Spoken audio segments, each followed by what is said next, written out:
5 cara belajar dari kesalahan masa lalu untuk kehidupan yang lebih baik. Kita mendapat banyak nasihat tentang betapa pentingnya belajar dari masa lalu. Ada juga yang menasehati agar hidup terus berjalan tanpa lupa mensyukuri semua kejadian yang kita alami. Manisnya pahit kehidupan lampau telah membawa kita ke titik ini. Semua nasihat tentang belajar dari masa lalu terkesan konyol dan sangat sulit diterapkan. Tapi ingat, semua ini hanya berhasil jika Anda menggunakan 5 cara ini. Pertama, pastikan mengingat cerita masa lalu benar-benar tidak menyakitkan. Jika kita ingin belajar dari masa lalu, kita harus meyakinkan diri sendiri bahwa mengingat itu tidak menyakitkan. Karena jika masa lalu masih menyakitimu, mengingatnya hanya menimbulkan luka lama yang belum benar-benar sembuh. Bukan sebuah pembelajaran yang bisa Anda peroleh, yang Anda miliki hanya menimbulkan gangguan baru yang tidak perlu lagi Anda rasakan. Kedua, lihatlah dari perspektif positif. Ketika Anda pernah mengalami peristiwa pahit di masa lalu, Anda merasa kesal karena masih menganggap peristiwa itu negatif.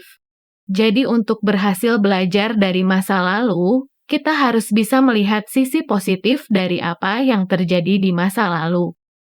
Ketiga, Anda tidak bisa lagi menyesali kejadian masa lalu.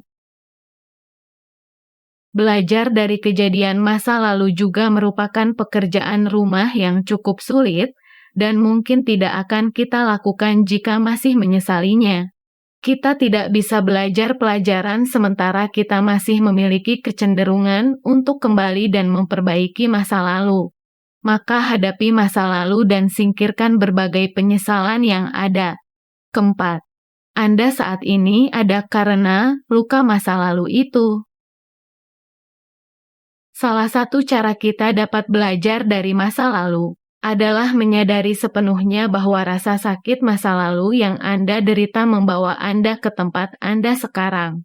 Semua peristiwa masa lalu, betapapun pahitnya, harus menjadi pelajaran untuk Anda bawa. Kelima, yang terpenting, jangan merasa bisa kembali dan mengubah segalanya. Keberhasilan kita dalam belajar dari masa lalu tergantung pada keinginan kita sendiri. Pertama-tama, kita harus berhenti kembali ke masa lalu dan memperbaiki semuanya. Karena itu tidak memungkinkan kita untuk belajar dari cerita-cerita masa lalu itu. Tidak ada yang benar-benar ingin mengalami peristiwa pahit. Tapi tanpa cerita buruk di masa lalu, kita tidak akan menjadi seperti sekarang ini. Berbagai bentuk pendewasaan diri sebenarnya berasal dari berbagai peristiwa yang kita alami. Bagaimana sahabat setelah kita simak video tadi? Apa kamu setuju